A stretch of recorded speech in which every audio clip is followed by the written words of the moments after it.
ಅಯ್ಯೋ ದೇವರೇ, ಎಲ್ಲ ಕೆಲಸ ನಾನೇ ಮಾಡಬೇಕು. ನನ್ನ ಅಮ್ಮನ್ನ ಬ್ಯಾಂಕ್ನ ಮಾರ್ಚ್ ಎರಡ್ ಯಾವಾಗಾಗುತ್ತೋ ಗೊತ್ತಿಲ್ಲ.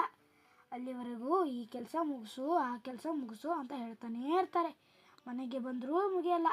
ನನ್ನಮ್ಮನ್ನ ಫಸ್ಟ್ ಬ್ಯಾಂಕ್ ಕೆಲಸದಿಂದ ಬಿಡಿಸಬೇಕು. ಬೇಗ ದೊಡ್ಡವನಾಗಿ ಕೆಲಸ ಮಾಡಿ ಬೇಗ ಬಿಡಿಸ್ತೀನಿ. ಅಲ್ಲಿಯವರೆಗೂ ಇಟ್ಸ್ ಓಕೆ, ಹೆಲ್ಪ್ ಮಾಡ್ತೀನಿ. ಚೇರ್ ಸ್ವಲ್ಪ ಕೆಳಗಾಯ್ತು ಅನಿಸುತ್ತೆ, ಏನು ಮಾಡಲಿ, ಸುಸ್ತಾಯಿತು, ಮುಚ್ಚಿಟ್ಬಿಟ್ಟೆ. ಅಯ್ಯೋ, ಇನ್ನೂ ಕೆಲಸ ಮುಗಿದಿಲ್ಲ. ಸಾರಿ ಅಮ್ಮ, ಮುಗಿಸ್ತೀನಿ. ಏನು ಮಾಡಲಿ, ಇದನ್ನ ಮಾಡಲಾ ರಿಪೋರ್ಟ್ ಬೇರೆ ಕಳಿಸ್ಬೇಕು, ರೆಡಿ ಮಾಡಬೇಕು.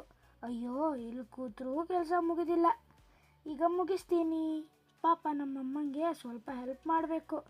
ನೀವು ನಿಮ್ಮ ಅಮ್ಮನಿಗೆ ಹೆಲ್ಪ್ ಮಾಡಿ friends. Tata, bye bye. Like and subscribe please.